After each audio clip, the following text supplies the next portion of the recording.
Welcome to a quick informational video about the Sara Panic Alarm System coming soon to a behavioral health unit near you. So Sara is Situational Awareness and Response Assistant, and it's a wearable pendant that is worn around the wrist that integrates with telecommunications to provide assistance to staff in case of security alert. So you'll see what we have here on the left is a watch sort of base pendant with a recessed button.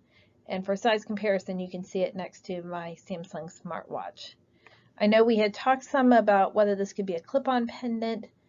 I've played with trying to take it apart to put it in a clip-on, and I couldn't figure out how to take it apart. So at least at the beginning, this will need to be a wrist-worn pendant. Why are we doing this? Panic alarm systems add safety for all behavioral health staff and patients. A single push of a button brings co-workers, security, and those working nearby to the scene, as well as prompting overhead alerts. When? Well, rollout is site by site, and it's been dependent on COVID surges, technology set up. More information on your site coming soon. So how does this work? First of all, what do you do? So if you are in trouble and you need assistance of security and staff, you push the button firmly, as close to the incident as you can. So this does take a pretty firm push, and when you push it, the pendant will vibrate briefly, and then your red LED on the top will blink rapidly and then slowly. So make sure if you've pushed the button that you are seeing that red LED flash. It will transmit the location of where you were when you pushed it, so make sure that you're as close to that incident as you can be when you push it, because that's the location that will transmit. If you push it by accident, there is a clearing sequence. So to do that, you push the button 3 times in rapid succession, and then that blue light will flash twice, and then you push it 3 more times, and that should clear it. So what happens if you are working in a nurse's station and you get an alert? So using the location information provided by Sara, go help. Follow your handle with care guidelines, make sure you're watching your surroundings and keeping your exits open. And I would also encourage you training students and people who are not handled with care staff to not respond. So people that respond should have some de-escalation training.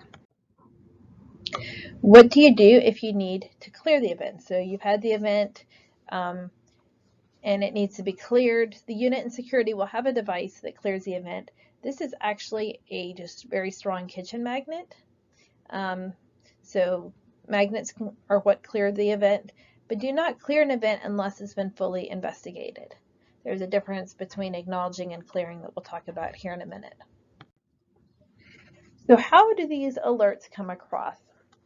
So you will get alerts a variety of ways. This does synchronize really well into all of our telecommunications. So computers that have been designated, so these would be the ones on the behavioral health units, and then maybe for ancillary people working around the behavioral health units, like their managers and educators, social workers, case managers. A pop-up alert will come across these computers. And instead of saying that there's an intruder like this one is saying in my picture, it will say security alert, potential situation, and the location. If your volume is on, it will actually talk to you and provide that. The same computer alert goes to the operators, and so they will be able to tone out the security alerts as well. You will have to acknowledge the alert. So you'll see that it has an acknowledge button. That does not clear it. It just provides us timestamp that somebody saw that alert. Also, because of that, it goes to the overhead, and then to Cisco phones and to Spoke Mobile, you'll also get security alerts to designated devices. So what's your responsibility? Your main responsibility is wearing the alarm every time you work on the unit. It's for everybody's safety. Management will be able to tell if the alarm is on the unit, but not where you actually are unless you press the alert. Change the battery if you see a flashing yellow light. We'll talk about that here in a minute. Batteries will be on the unit.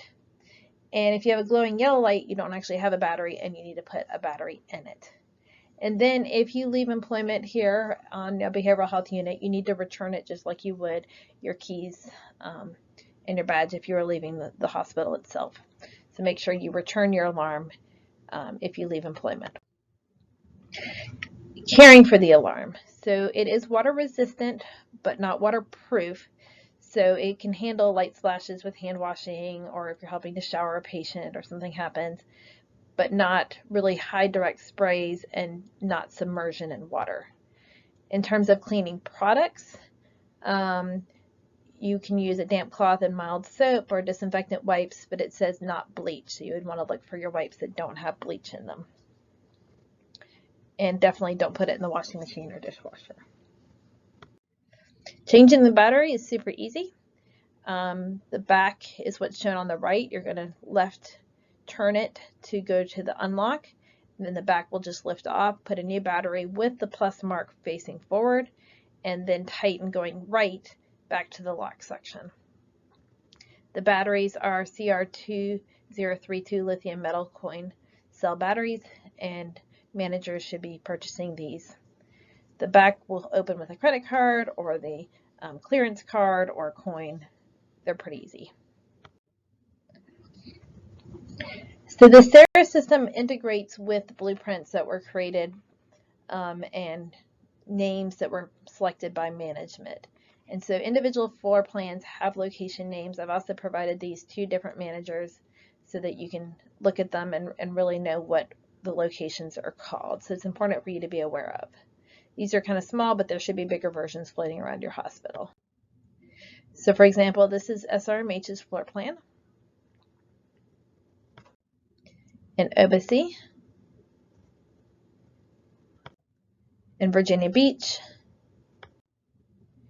in Norfolk General A Wing, and Norfolk General B Wing. So it's important that we keep an eye on what things are called so that you know how to alert, where to go if there's an alert that comes about.